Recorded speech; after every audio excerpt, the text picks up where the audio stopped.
right, so in this section, we're going to be talking about different things, different operations that we can perform on functions. So those, would be combinations. So it could be addition, subtraction, multiplication, division. We're also going to talk about composite functions, which are one of the function operations that you learned in Algebra 2. So first thing we need to review is that when you're finding the domain of a function, the default domain is negative infinity to infinity. And that becomes altered in one of three cases that we're going to focus on right now. There are more later, but for right now, there's just three that we're going to focus on. One is when there's a variable in the denominator, because we know that one of the major rules of math is that you're not allowed to have 0 in the denominator of a fraction. So if you have a variable down there, then that restricts what x is allowed to equal. Another would be if there's a variable inside a square or other even indexed root. So square root is what we're most familiar with, but I want you to know that that applies to 4th roots, 6th roots, 8th roots, any root where the index is even. The third situation would be when we have to restrict due to a real world limitation. So if our variable is representing time, for instance, then we would know that negatives don't make sense, and we would need to start at 0 instead of negative infinity. Okay, so first thing you're going to need to be able to do in the practice is just simply find the domain. So essentially, you're just looking to see if any of these three situations are happening. If they're not, then that means the domain's going to be negative infinity to infinity. If they are, then you need to determine what restriction you need so that you can then write the domain. So when I look at A, f of x equals 5x minus 11. This is not a real world situation, so it's not going to have that. It doesn't have a square root or any other type of root.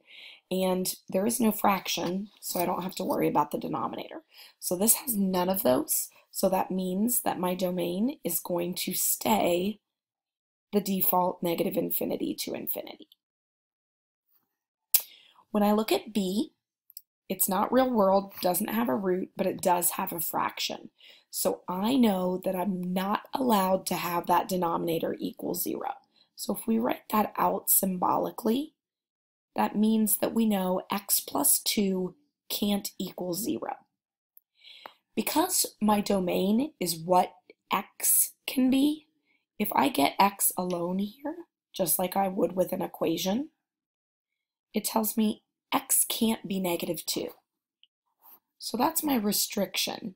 Now, when you write the domain, we're writing what x can be, not what x can't be. So x can start at negative infinity. It can go all the way up to, but not including negative 2. Remember that if we were including it, it would have a bracket, but we're not, so it stays a parenthesis. Then it can continue from negative 2 on to infinity. So all this is telling us is that x can't be negative 2. But we always, in pre-calc, write our answer in interval notation, like this. This little u, remember, means and. It means union, so it's this and this. All right, last one, not real world, no fraction, but I do have a square root. I know that I'm not allowed to have a negative under a square root. So that means that whatever is underneath, in this case 9 minus 2x, has to be greater than or equal to 0, because it can't be negative. So if I follow the same example that I did in B, and I'm just trying to get x by itself here, I would subtract 9, that gives me negative 2x greater than or equal to negative 9, divide by negative 2. Remember that when you multiply or divide by a negative, you flip the symbol. So x less than or equal to positive 9/2. So that means that x can be anything 9/2 and below. So it can start at negative infinity, just like the default, but it can only go up to and including. So since we're including 9/2, this guy gets a bracket in our interval notation. And then that would be our domain. In example 2, we're asked to perform some of the operations. And I generally try to give you examples of some of the harder things. So I just want you to know that a lot of the practice problems that you'll have will be easier than the ones I'm doing here. But if you can follow along with the things that are more complicated, you should be able, hopefully, to do the things that are less complicated on your own. So here we're going to do f plus g of x. All that means is I'm simply going to take f of x and add g of x. Once I simplify that, then I'm going to find the domain. So I am taking x minus 4 and I am adding 1 over x minus 4. Now, in order to add or subtract fractions, we have to have a common denominator. Since this fraction over here on the left side, since this denominator is 1, that means that I can just let this be my common denominator. So in order to transform this first fraction to having this denominator, I would have to multiply the bottom by x minus 4. Whatever we do to the bottom, we also have to do to the top. So this would be x minus 4 times x minus 4, or x minus 4 squared. And then plus, this one already has the correct denominator, so we can leave it as is. Now that they have the same denominator, I can go ahead and add the numerators. So I have x minus 4 squared plus 1. In order to simplify that, I'm going to need to FOIL this out. Please, please, please, you are in a college level course. Do not tell me that this is x squared plus 16. When you square a binomial, it has to be FOILed. So it's x minus 4 times x minus 4. You have to do first, outside, inside, last. So it's x squared minus 8x, because we have minus 4x plus 16 is what I get from this guy. Then I have my plus 1. So that gives me for my final answer x squared minus 8x plus 17 over x minus 4. Now, don't just get all excited because you did the addition and forget that it asks you to find the domain. Now, the thing that's tricky when we're doing operations, doesn't matter what operation it is that the combined function after the operation, you can't just look at the answer for the domain. You have to look at both the individual functions and the final answer. So in the final answer, I have x minus 4 as my denominator. And when I look over here, I don't have anything else that would need a restriction. I don't have any square roots. I don't have any other variables in the denominator. So in this case, they're one and the same. But we will need to check because there will be cases where they're not. So that means that I know x minus 4 can't equal 0, which means x can't equal 4. So that means that my domain is going to be from negative infinity up to, but not including 4, and then pick back up again and go 4 to infinity. So top is my final function. This right here is f plus g of x. This is the domain of f of x, or f plus g of x. All right, now we're going to take a look at b, f minus g of x. I'm going to switch colors just so in case the writing kind of goes together. Now, same idea as what I had when it was addition. I need a common denominator, so I'm going to skip this middle step that I wrote before because I already know what x minus 4 squared is. So I'm going to have the x minus 4 squared, which is x squared minus 8x plus 16, and I am subtracting the 1, all with a denominator of x minus 4. So this one, f minus g of x, gives me x squared minus 8x plus 15. Now, this top one, this quadratic was not factorable, so I didn't even look at it. This is factorable, so you do need to watch that. This factors into x minus 5 times x minus 3. In this case, nothing cancels, but if you were to factor and one of these were an x minus 4, we would have to reduce them. So I just want to point that out so you keep that in mind, that when you're reducing, you do need to look for factoring. Now, because nothing cancels in this case, you could write the final answer either the x squared minus 8x plus 15 or in the factored form, and it does not matter which. Our domain is going to be the same as a because, again, the x minus 4 is the only denominator that we have, so that means our domain is negative infinity to 4 and from 4 to infinity.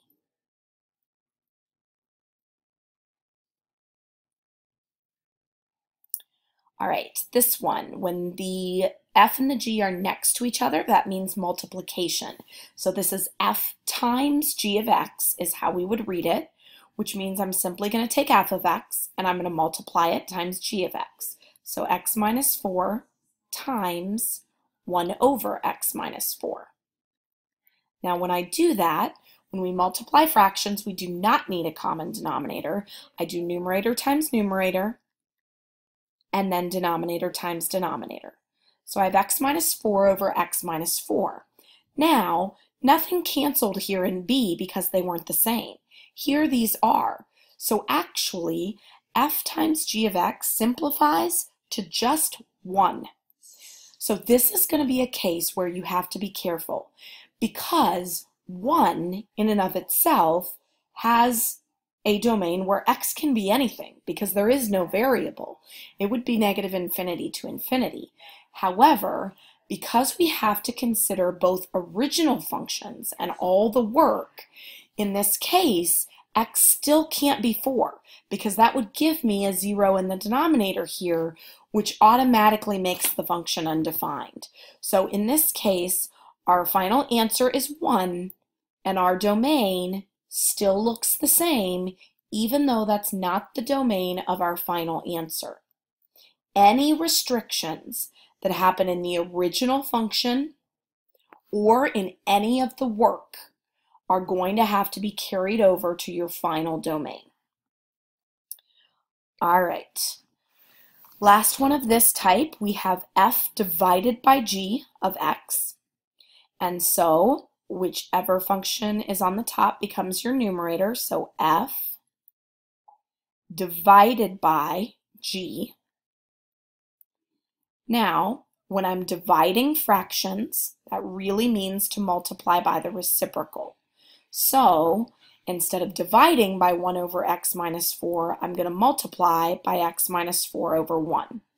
Now this guy was already really over 1, so all this does is give me x minus 4 squared over 1, which we don't need to write.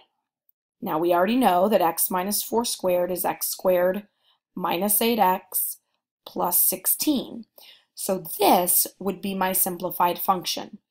But again, just because this domain is negative infinity to infinity does not mean that that's my answer. Because again, the original function can't be equal to 4 for g of x. So once again, we'll go negative infinity to 4, 4 to infinity. Now, all of these happened to have the same domain. There will be cases where you might end up with some additional restrictions where the domains aren't the same for all of them. So keep that in mind too. You have to consider all the restrictions that are possible. All right, now we're going to talk about composite functions. This is function composition, which is an operation, just like addition, subtraction, multiplication, and division. Composite functions, you learned in Algebra 2, can be written two different ways. They can be either written in this nested notation. These are both read f of g of x. And what this means is it means to take the rule, doesn't look like a K, let me fix that. Take the rule for g of x, so whatever g of x is equal to, and plug it into f of x in place of the variable. So function composition is really kind of like a substitution, if you will. Please, please, please make sure you know both notations, because you're going to see either notation on a quiz, on a test, on a midterm, on the final. So make sure you know that these mean the same thing. These both mean function composition. This is our nested notation. This is our function notation, but they both mean f of g of x. So we're going to illustrate this in example 3. I've got a given f of x and a given g of x. First, it wants me to find f of g of x. Whichever one comes second is the rule that we start with. So we take the rule for the last one, so for g of x, so that means I'm going to take square root of x plus 4, and I'm going to plug it in to f of x in place of the variable. So instead of variable squared minus 5 times variable, I'm going to have rule, which was x, square root of x plus 4, squared, because I'm putting this in place of x, minus 5 times, in place of the variable, I'm putting in square root of x plus 4. Now, to simplify, when I square a square root, those just cancel each other out, so that gives me x plus 4 minus 5 times the square root of x plus 4. Now, this part I can't simplify anymore. And it's not a like term with this guy because it's not a plain x. So if I want to put it in kind of a standard notation, I would put everything that has an x first and then the constant last. So this would be f of g of x. If you were asked to find the domain, which in this case it doesn't, but again, just to illustrate, f of x has a domain of negative infinity to infinity. But in g of x, I know that x plus 4 has to be greater than or equal to 0, which means x has to be negative 4 or bigger. So that would be my domain here if it were asking me for it. All right, there's f of g of x. Now in b, notice we switched the order of the variables. Now it wants g of f of x. So that means now, whichever one comes second, that's the rule I use. So this time I'm using the x squared minus 5x, and I'm going to plug that into this in place of the variable. So I'm still going to have a square root, I'm still going to have the plus 4, but in place of the x, I'm putting this entire rule. So I put square root of x squared minus 5x is what's going in place of the variable, and then I have my plus 4. Now, this is factorable, but it's not a perfect square trinomial. The only way I would get this square root to simplify is if I had a squared, and I don't have a squared. These two parentheses aren't the same, which means that, again, just like what we had up here in example 2b, I can factor it, but I don't really have to. It's perfectly fine to leave it like this because it's not going to simplify, or you can write it in the factored form if you prefer. So either this or this is a perfectly acceptable answer. All right, C asks me to find f of g of 5. This one I put in here. You should know how to do this from previous courses. This function notation just means that I'm going to plug 5 in place of x. Now, there's really two different ways I would go about doing this. If it had already asked you to find f of g of x like it did here, then I would just go ahead and plug the 5 into this guy. So 5, so I've got 5 minus 5 times the square root of 5 plus 4 plus 4. So when I simplify, do the square root first. Square root of 9 is 3. So that gives me 5 minus 5 times 3, which is 15, plus 4. 5 minus 15 is negative 10, plus 4 is negative 6. So that would be one way to do it. The other way to do it would be, and it's easier to write it in the nested notation to see what's going on here. Since it's f of g of 5, I could also, if I didn't previously have to find f of g of x, I could plug 5 into g and then plug that answer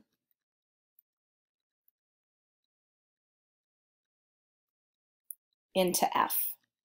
So again, I've already got the answer, but I'm going to show you the other way as well.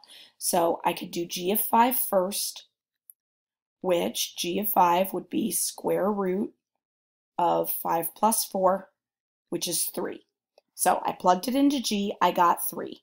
Now I can plug that answer into f. So f of 3, which would be 3 squared minus 5 times 3. So 9 minus 15, which is negative 6. So you see you get the same answer regardless. So if you've already had to find the composition rule, it's easiest just to plug into that, unless you're not confident in how you composed them. You could always go back to this kind of two-stepped approach if that's easier for you. All right.